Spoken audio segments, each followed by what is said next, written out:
Olha, geração de pecado, nós precisamos de falar sobre isso.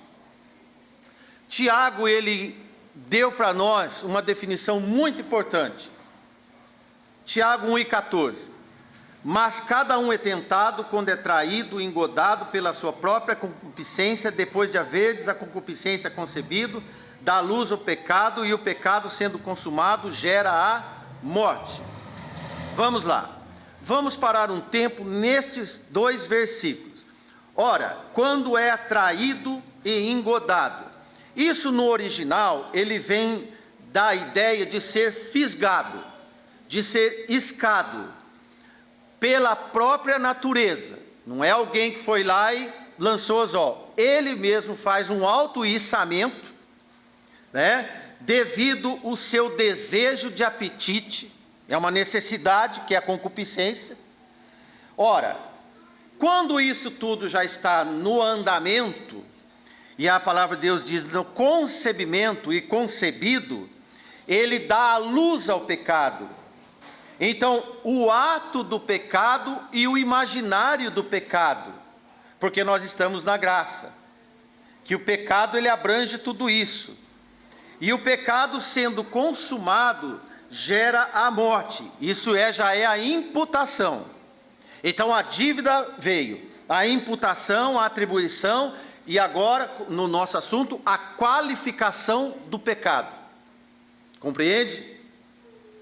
Essa tríade que nós podemos dizer, a natureza pecaminosa, os atos do pecado e a culpa do pecado, isto é, o pecado herdado, que é a natureza do pecado, os atos do pecado, que são os pecados pessoais, a culpa do pecado, que é o pecado imputado e qualificado.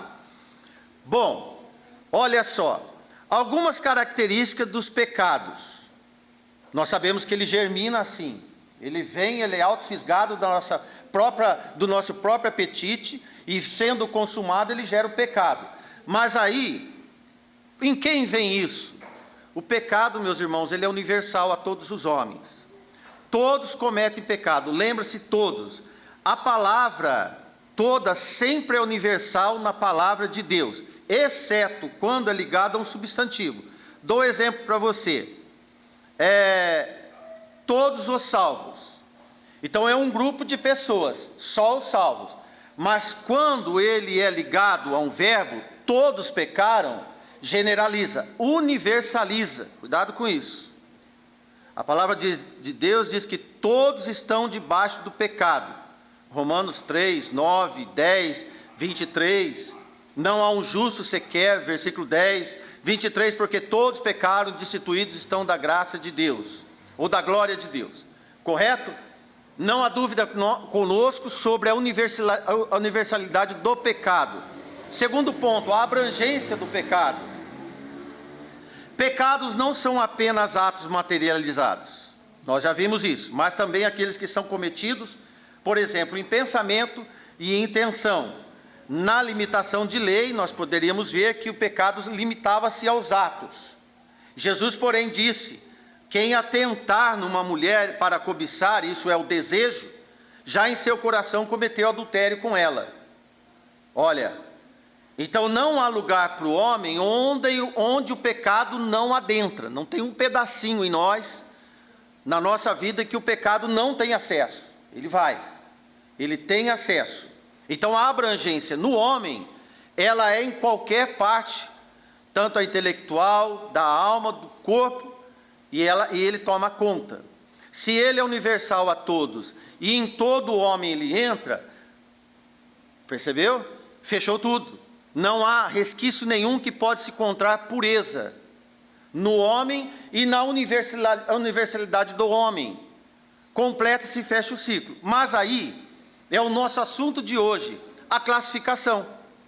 Se todo homem é pecador e em todo homem tem pecado, nesses 2 primeiros itens, como podemos então conferir nas Escrituras se apontam diferenças de gravidade entre diferenças ou diferentes situações ou repetição de pecados? Nós vamos pegar então, colher passagens bíblicas para que nós possamos contextualizar. Amém, irmãos? Pode ser? Vamos avante? Então vamos. Primeira passagem.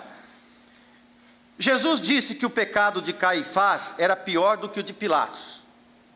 Quem quiser ver, em João 19:11. Respondeu Jesus: nenhum poder terias contra mim, se de cima não te fosse dado, mas aquele que me entregou a ti, maior pecado tem. Jesus disse a Pilatos: ó Pilatos, você está na situação aqui porque o Senhor permitiu, mas aquele que me entregou, que te entregou a você, maior pecado tem. Na LTT está assim: aquele que me está entregando a ti. Porque há uma dúvida se foi Caifás ou se foi Judas. Judas entregou primeiro ao Sinédrio e Caifás entregou para Pilatos. E essa passagem de João 11:19, quem quiser ir lá depois, relata para nós um agravante maior no pecado dos judeus, e mais particularmente de Caifás, o líder do Sinédrio. Quem quiser anotar, João 11:49-51, depois você vê.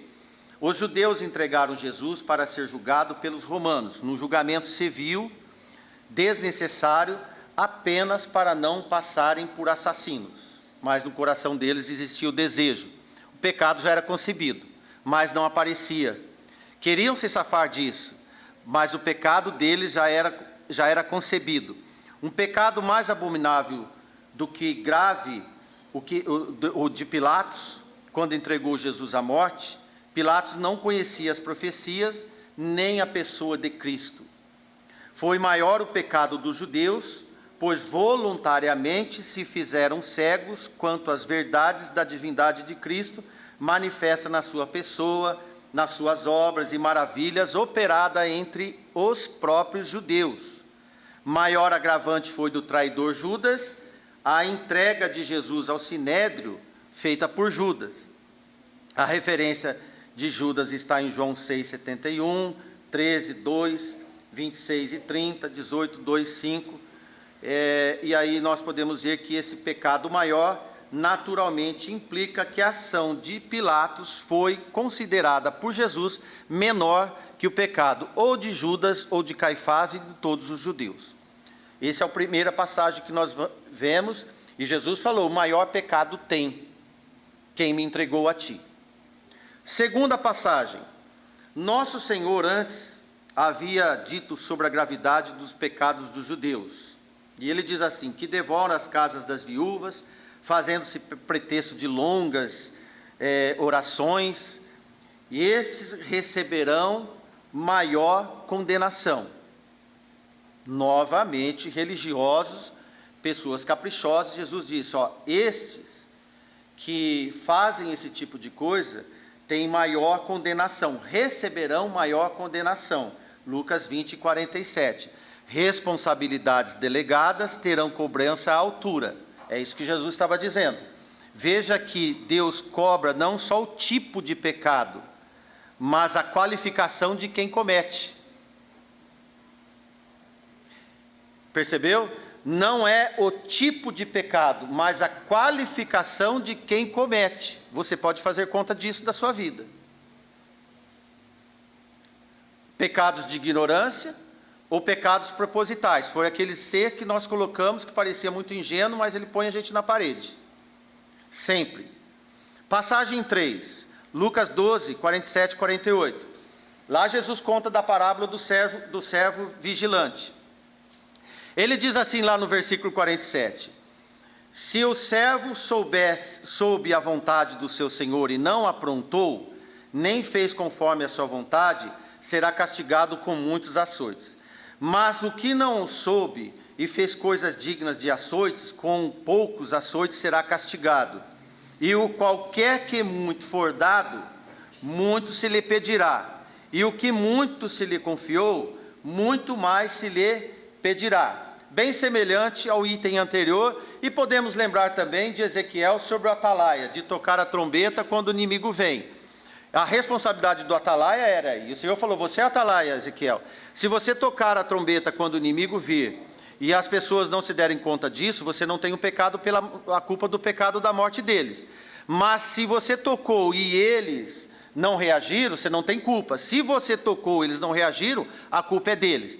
Então, o mesmo ato de uma invasão depende da ação de cada um. Aqui nós vemos do tanto que você recebe. Então, na segunda parte aqui sobre o servo vigilante, nós vemos aqui a quantificação de cada um.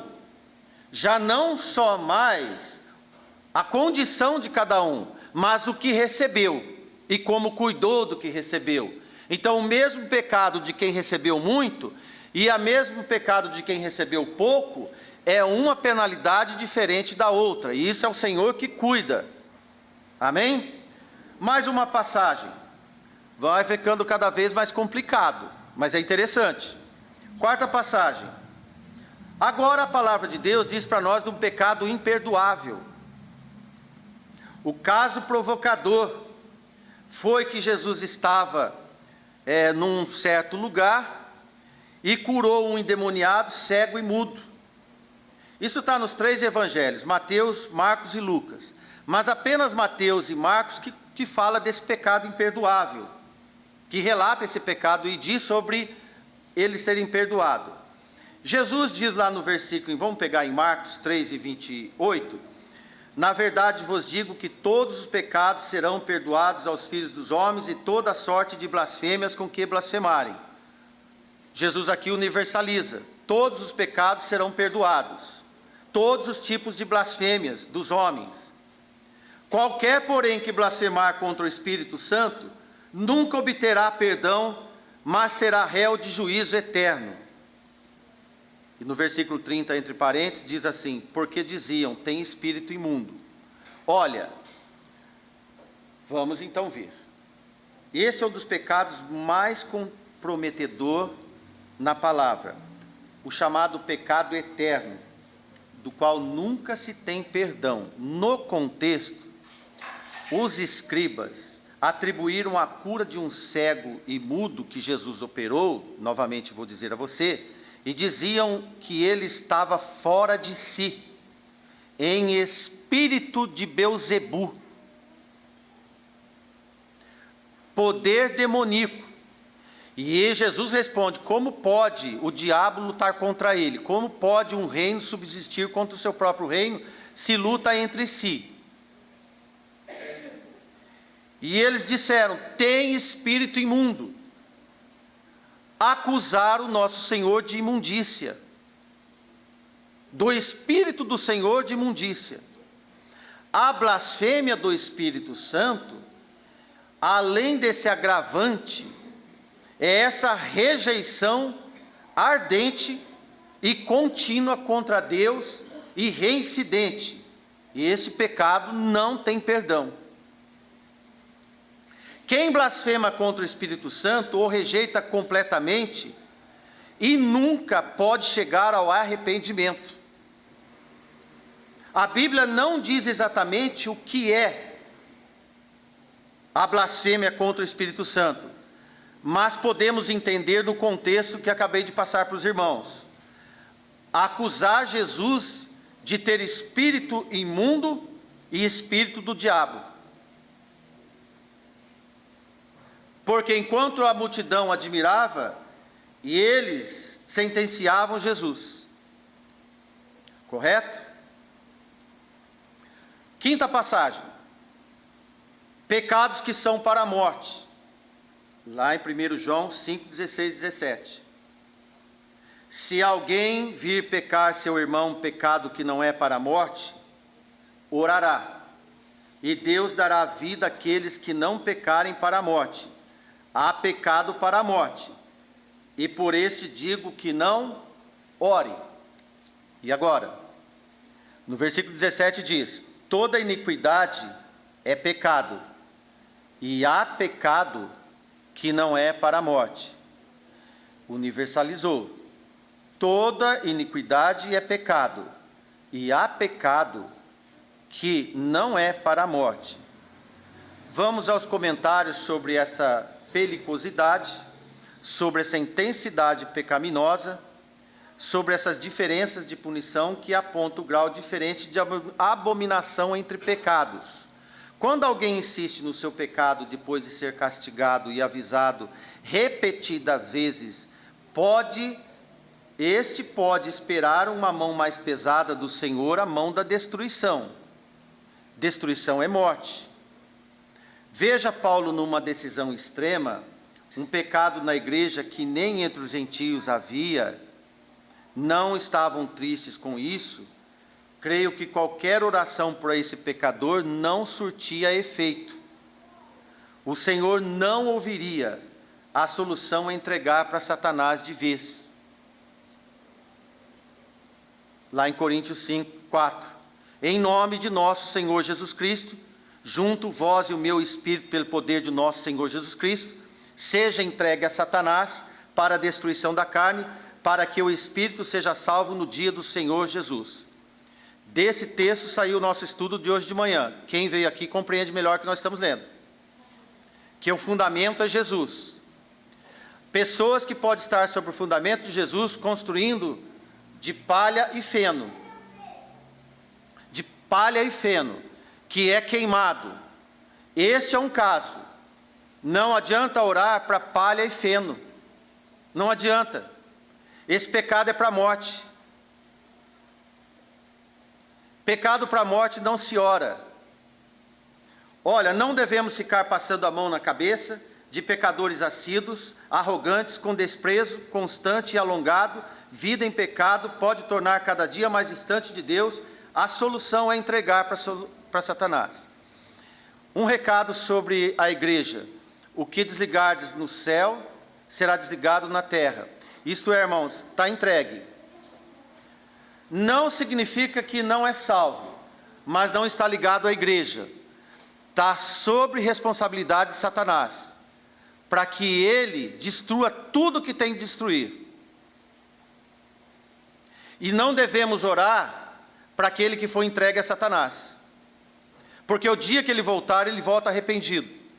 Se for salvo do Senhor, se estiver em 1 Coríntios 3, sobre o fundamento que é Jesus. Sobre o fundamento que é Jesus. Olha só, da forma que não devemos falar muito exaustivo para quem não dá crédito, atenção à palavra. Não deis aos cães as coisas santas, nem deiteis aos porcos as vossas pérolas. Não aconteça que as pisem com os pés e voltando vos despedacem, disse Jesus. Mateus 7,6. O cão não seria capaz de apreciar o valor disso. Semelhantemente, um porco jamais pode apreciar a beleza e o valor de uma pérola rara. É baseado nesses fatos óbvios que Jesus adverte sobre o erro de jogar o que é sagrado a cachorros e porcos. Hoje em dia precisamos fazer a mesma coisa quando ensinamos o Evangelho. Quem tem sede, venha. Quem não tem sede, Jesus não faz questão. Aqueles que estão famintos e sedentos de justiça, devem ser dadas todas as oportunidades para aprender a vontade de Deus. Mas aqueles que já mostram sua falta de interesse das coisas espirituais, não devem e não podem ser forçados, porque se pôr na boca eles vão vomitar. E a palavra de Deus não foi feita para ser vomitada, é para adentrar e mudar vida.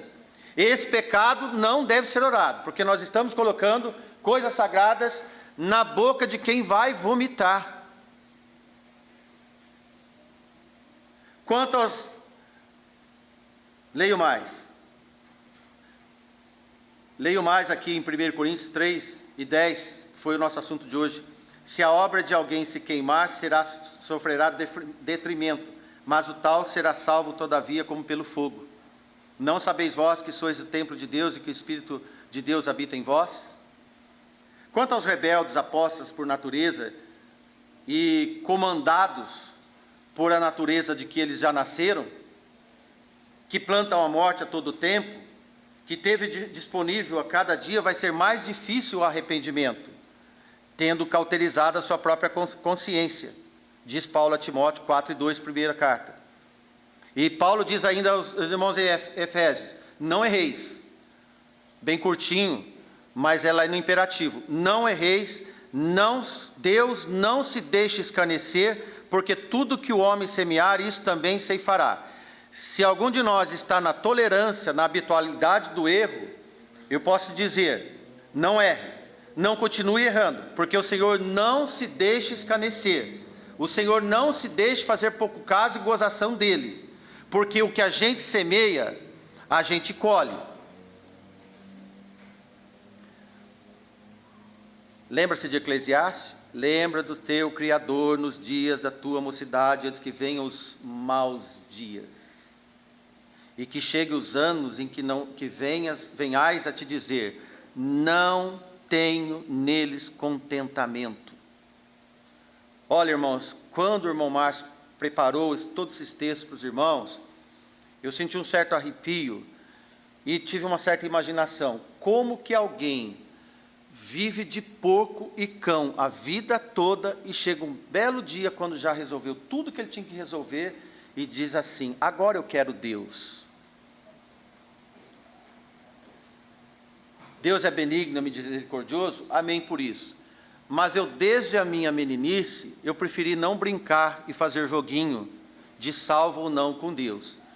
Marcar data com Deus, irmãos, é uma coisa horrível. Acredite, creia nisso, leve isso a sério, tão sério quanto é necessário nas nossas vidas e à igreja. Olha, essas análises de pecado, parametrização de pecados, não foram nossas, o Senhor falou, não foi do homem para o homem, mas de Deus para o homem, da palavra de Deus para o homem. Então, irmãos, nós não podemos realmente tomar atitude de medir, mas eu quero dizer para os irmãos mais algumas coisas sobre isso. Deus sabe dos pecados grandes, dos pecados imperdoáveis, dos pecados breves, e isso nós vimos nas Escrituras. Se admitirmos pecados brandos e leves, os chamados pecados veniais, ou de pequena monta, ou pequenas faltas morais, alguma negligência, e considerar que são pecados que não são pecados consideráveis, isso é do homem para o homem, e que não agride a comunhão, e admitir que eles possam, por alguma penitência ou obras compensatórias, nós, com muita sutileza, nós começamos a anular a autoridade do sacrifício da cruz. Lembra-se que nós falamos que o pecado, ele é universal e ele toma o homem por completo, correto? Por isso que nós temos como entrar com toda a sabedoria do Senhor nessa questão. Cantares diz sobre as raposinhas. O que diz lá o amado? Que as raposas grandes não conseguiam entrar nos valados, porque a cerca impedia. Mas quem entravam eram as bonitinhas raposinhas. Só que as raposinhas entravam entre as frestas dos valados, e elas subiam lá na videira e comiam o mais precioso, os brotos. Ela comia os brotos.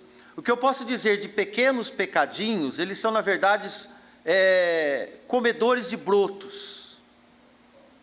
Eles não são pecados tão grandes assim, mas eles vêm de baixo para cima, porque os piores ou maiores pecados vêm de cima para baixo, mas há um encontro que é o pecado, desde o início, é sempre o pecado. O cuidado é nunca anular a cruz de Cristo em todos os nossos pecados.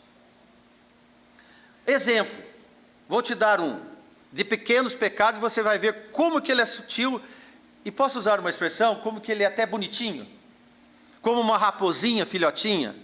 Olha só, Mateus 5,46 diz sobre deixar de amar. Pois se amardes os que vos amam, que galardão tereis? Se você não está importando com galardão, deixar de amar o próximo parece um pecadinho tão assim sutil. Mas deixar de amar, ou amar os que vos amam, que galardão tereis? Não fazem os publicanos também o mesmo? Você pode estar no fundamento que é Jesus e deixar de amar. Você pode ser como publicano e não ter Jesus e também deixar de amar. Olha, os dois são pecados. Um está sobre o fundamento edificado, que é uma pura palha, o feno ou restolho, e ele vai ser queimado, mas é pecado. E isso vai te contaminar todo o ambiente, que já por natureza ele já é todo contaminado, ele precisa de ser lavado, purificado, e não deixar germinar pecadinhos. E Jesus disse algo bem importante também, lá em Marcos 9,41, portanto, qualquer que vos der de beber um copo de água em meu nome, porque sois discípulos de Cristo, em verdade vos digo que não perderá o seu galardão. Eu digo aos irmãos, dar um copo de água ou não para alguém, é uma questão tão banal, mas ao mesmo tempo pode ser um galardão que nunca vai perder. Pode ser que alguns do mundo que não têm comunhão nenhuma com Deus, dá mais copo de água para os outros, do que aqueles que estão edificados sobre Jesus e coloca palhas e não dá nada para ninguém. Olha, como você trabalha com tudo isso e deixa isso se multiplicar. No outro extremo da nossa reta imaginária, alguns consideram pecados selecionados como mortais. Peso de lei dos 10 mandamentos, por exemplo, é uma forma de retorno à lei para direcionar e deixar o homem restrito, trazer a ele uma campana que pode lhe deixar fora de algumas coisas, mas de outras, das principais, ele isentando-se, ele consegue muito com isso. É uma forma de retorno a uma precaução da lei, e essa não é uma iniciativa da graça, mas uma iniciativa velho testamentário. Mas não deixa de ser pecado, e a palavra nos diz, porque qualquer que guarda toda a lei e tropeçar num só ponto, tornou-se culpado por todos, certo? A menção na palavra sobre pecados que o Senhor odeia e abomina está em Provérbios 6, para quem gosta de ver. Provérbios diz sobre o que o Senhor odeia e um que ele abomina, que é o último, que é o que semeia contendas entre os irmãos. Para nós parece um pecado tão assim, semear contenda, uma coisa tão subjetiva, ninguém fica sabendo, mas em Provérbios diz que o Senhor, ele tem ódio, e ele também tem abominação por esse tipo de comportamento. Os outros 6, que são os olhos altivos, o orgulho, a língua mentirosa, derramar sangue inocente, coração que maquina pensamentos perversos, pés que se apresentam para correr mal, testemunha falsa, são pecados extremos. Mas interessante que em Provérbios diz que o Senhor abomina e odeia aquele que dissemina contenda entre os irmãos.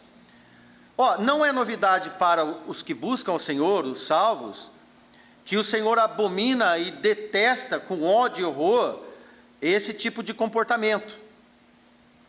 No entanto, o homem ainda com boa intenção de se eximir de tudo isso, ele teve uma ideia de listar pecados nos moldes da lei de Moisés em relação à disciplina do povo. A lei que veio de Deus como mandamento, seguindo suas penalidades. Ora, a lei veio para disciplinar o povo, para que o povo tivesse um norteamento, um aio, um pedagógico para que eles pudessem ter um comportamental.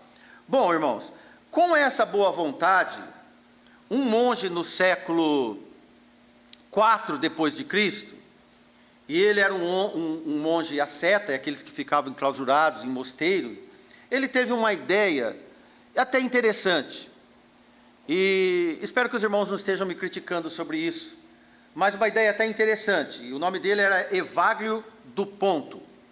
Ele pegou, nesse isolamento, nessa disciplina de vida que ele tinha, ele quis fazer alguma coisa boa, e ele escreveu um livro chamado Origens Sagradas de Coisas Profundas. Nessa obra ele listava algumas tentações e males que facilmente corrompiam o homem e as mulheres e que deveriam ser evitados. Paulo trata, por exemplo, de todos esses pecados, e esse homem, ele listou 7 pecados, isso já virou filme, documentário, acho que até novela de televisão, 7 pecados capitais, E aí alguns irmãos, algumas pessoas chegam e perguntam: como é que vocês lidam com os 7 pecados capitais? Tem na Bíblia os 7 pecados capitais? Devemos nos resguardar dos 7 pecados capitais? Olha, eles são abomináveis, que eu posso dizer. Tem na Bíblia? Tem, claro que tem na Bíblia. Esses pecados tem na Bíblia, sim. E depois eles foram oficializados pela Igreja Católica, foi realmente oficializado, e mais tarde que surgiu essa nomenclatura de pecados chefes. Eles eram pecados capitais, porque desses pecados, de cada uma dessas pontas dos 7, eles disseminavam todos os outros pecados, se ramificavam. Por isso capitais. Eles induziam aos outros todos os tipos de males. Se você cobre e fecha na fonte, os outros são mortos por inanição. Você não vai alimentar pecados subsequentes a esses 7. Essa foi a ideia. E são eles: a inveja, a soberba, a gula, a avareza, a luxúria, a ira e a preguiça. Olha, irmãos, são pecados realmente. É evidente que esses pecados estão intercalados, inclusive. Eles têm uma certa dependência entre si. Podemos até comentar brevemente cada um deles, se os irmãos permitir.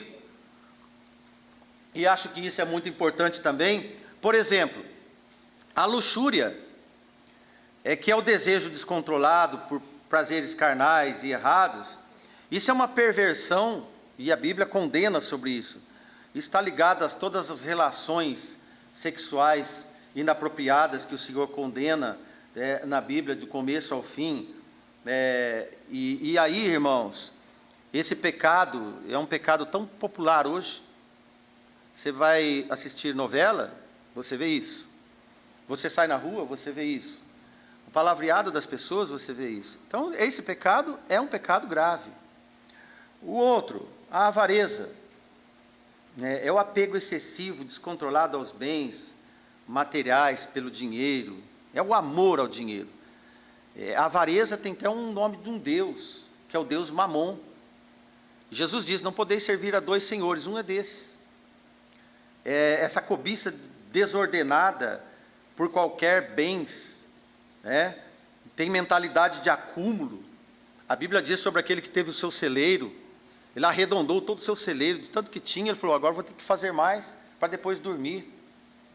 Isso é condenável na Bíblia. E o outro pecado, a gula, que pouco se fala a gula, irmãos. A gula é um pecado que está muito assim, em stand-by na vida de muitos, Vive em função de pratos, vive em função de estar à mesa. Alguns não têm nem tempo de orar e depois sabe que depois de comer vai ter o ventre preguiçoso. E Paulo diz: os ventres preguiçosos. Esse é um pecado que dá todo tipo de consequência em saúde, preguiça, busca preguiça também. É importante ter uma vida equilibrada nessa questão de domínio, Nossos corpos, claro que precisa de comida, mas não precisa de além daquilo que nós podemos nos manter saudáveis. Provérbios 25, 27 diz: comer mel, ou comer muito mel, não é bom. Mel faz bem? Faz, mas comer muito mel não é bom. Assim é a gula. A preguiça, por exemplo. A preguiça nos convida a não fazer nada quando temos coisas para fazer. Uma definição breve de preguiça. Devemos lutar contra esse desejo. Um método: você pode pôr prioridades e não deixar para fazer hoje. Faz hoje o que você tem que fazer hoje. Se você começar a deixar acumular afazeres, você vai entrar num ambiente preguiçoso e vai se contentar com isso. Outro é a ira. Falamos muito sobre a ira já, o descontrole da carne, causador de tantas afrontas, tantas desgraças que vem da ira. A inveja. A inveja é uma tristeza pela alegria do próximo. A cobiça é o desejo de possuir o que o outro tem. E a Bíblia diz que é podridão dos ossos. Eu sempre acho que a inveja e a cobiça sempre andam de mãos dadas, uma com a outra. Elas se combinam muito bem. Gálatas 5:26 diz: não sejamos cobiçosos de vanglórias, irritando uns aos outros e invejando uns aos outros. E aqui Paulo, num versículo só, ele coloca tanto a cobiça quanto a inveja. O orgulho, pessoas orgulhosas, irmãos. Teve um tempo que orgulhoso era rico. Hoje todo mundo é orgulhoso. Digo todo mundo num sentido generalizado da carne. Hoje é muito raro você ver pessoas carregadas de humildade, sempre abaixo daquilo que ele abre mão de posse, sempre abaixo. As pessoas sempre estão acima daquilo que na verdade são. E isso, irmãos, olha, ninguém quer estar abaixo de ninguém. Esse orgulho, essa arrogância, ela é uma coisa que veio da renúncia, podemos dizer assim, do orgulho de Gênesis, de Lúcifer, né? Ele se orgulhou, ele se achou, e quis ser acima daquilo que ele não lhe era permitido. Esse absolutismo tem que ter muito cuidado entre nós. Bom, irmãos, é um relato rápido sobre esses 7 pecados que estão na Bíblia, mas se você deixar de evitar fazer tudo isso, você é incapaz. Nós somos incapazes de evitar de fazer tudo isso. A incapacidade nossa, nós não conseguimos. Nós temos que voltar ao nosso texto inicial e entender que todos pecaram e destituídos estão da glória de Deus. Então, essa questão de ter uma pedagogia, um pedagogo para nós vamos dar uma brecha de eliminação da graça de Deus por Jesus em nós, para aqueles que têm absoluta certeza na fé.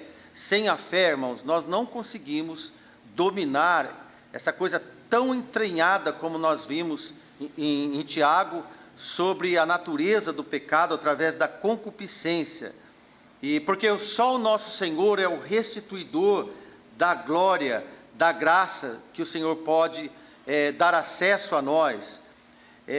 Eu creio que quando nós começamos a evitar pecados por enfrentamento, e a palavra diz, fugir do mal, da aparência do mal, mas quando nós queremos cercar pecados, que seria essa expressão, nós não conseguimos, não há cerca, porque as raposinhas começam a entrar, e aí depois, porteira aberta, entra todas as raposas. É assim, nós não temos como o aprisco, quem fecha o aprisco é o Senhor, quem coloca as ovelhas dentro do aprisco é o Senhor. Não somos nós que construímos aprisco dentro do aprisco para se preservar de algo. Talvez fora do aprisco queira fazer isso, é impossível. Então nós fazemos isso como um protesto da graça, quando queremos fazer isso, tornar insuficiente, incapaz. E nós não podemos e temos que ter todo o cuidado de nunca anular a cruz de Cristo, por mais óbvio que seja, minúsculo que seja, ou mais agravante que seja o pecado. Creio que há boa vontade, mas a boa vontade nossa, a voluntariedade, ela é ineficiente, ela não é capaz, porque o peso do pecado, intrínseco na natureza do homem, facilmente ele germina. Com penitência ou qualquer coisa que fuga em lugares ermos, nós não vamos conseguir fugir, porque vai junto. Esse vírus vai junto, o pecado vai junto. Mas o caminho que nós vemos na palavra de Deus, ele é bem resumido e acessível. Quando não é acessível aos nossos olhos, façamos como a mulher cananeia. Vai e pede socorro. Pede socorro ao Senhor. Fazer trincheiras nós mesmos, nós não vamos conseguir. O inimigo vem e vence. Mas peça socorro ao Senhor, porque se confessarmos os nossos pecados, Ele é fiel e justo para nos perdoar de todo o pecado, ou de todos os pecados, e nos purificar de toda injustiça. Só Ele pode fazer isso. E Paulo diz à igreja de Efésios sobre esse assunto para nós, porque nós não temos que lutar contra a carne e o sangue. É inútil, irmãos, fazer isso. Sim, contra os principados, contra as potestades, contra os príncipes das trevas desse século, contra as hostes espirituais da maldade nos lugares celestiais, sempre com a cruz de Cristo. Querer fazer por si só, por mais boa vontade e benéfico que aparenta, nós vamos cair numa grande dificuldade de querer fechar frestinhas para que as raposinhas não entram. E nós voltamos aos nossos 2 versículos iniciais. Porque todos pecaram, destituídos estão da glória de Deus. Comum acordo entre nós, que também seja o comum acordo que a justificação gratuita é pela graça, pela redenção que há em nosso Senhor Jesus Cristo. Amém, irmãos? Obrigado, que Deus nos abençoe, ore sempre por nós. Amém?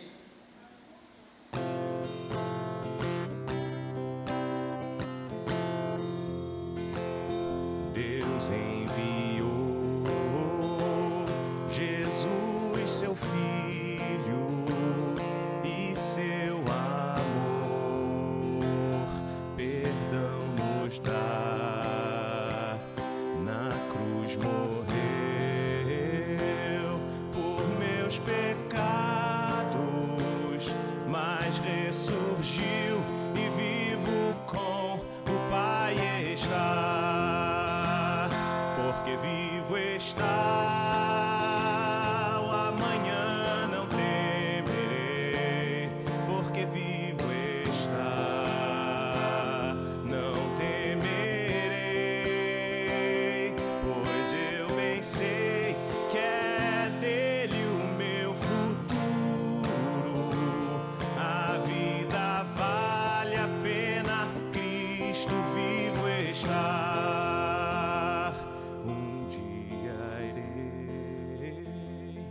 Passar o rio, vencer a morte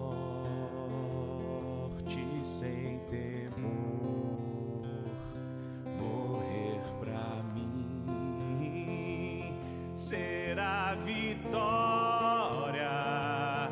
Verei a glória de Jesus, meu Salvador, porque vivo está.